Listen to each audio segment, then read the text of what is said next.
We have a list of only zeros and ones, and we want the length of the longest unbroken streak of ones. In 1, 1, 0, 1, 1, 1, 0, 1, the best streak is those three ones in the middle. A 0 breaks the streak. How do we find the longest one in a single pass? We keep two counters. One is the current streak of ones we are in right now, and the other is the best streak we have seen so far.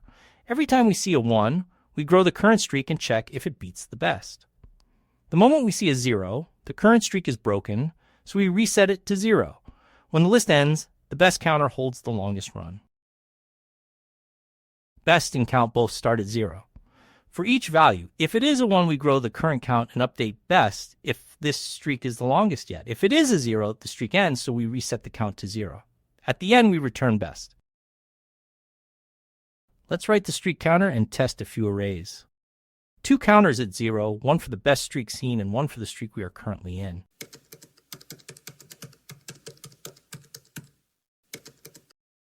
On a 1, we extend the current streak and update the best if this streak is the longest so far.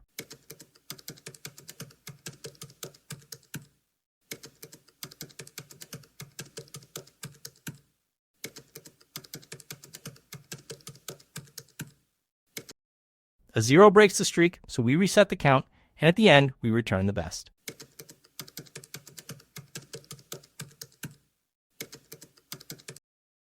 Now, let's test it and hit run.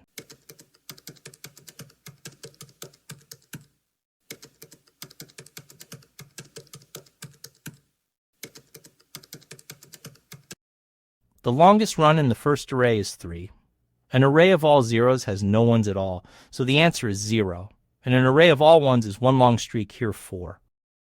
For each item, a 1 grows the current streak and may raise the best, while a 0 resets the current streak. When the items run out, the best holds the longest run. We look at each element once with constant work, so order end time, and we hold just two counters, so order one space. Reset the current streak all the way to 0 when you hit a 0. Update the best inside the branch for ones so that a streak ending at the very last element still gets counted. And check that an array with no ones gives 0.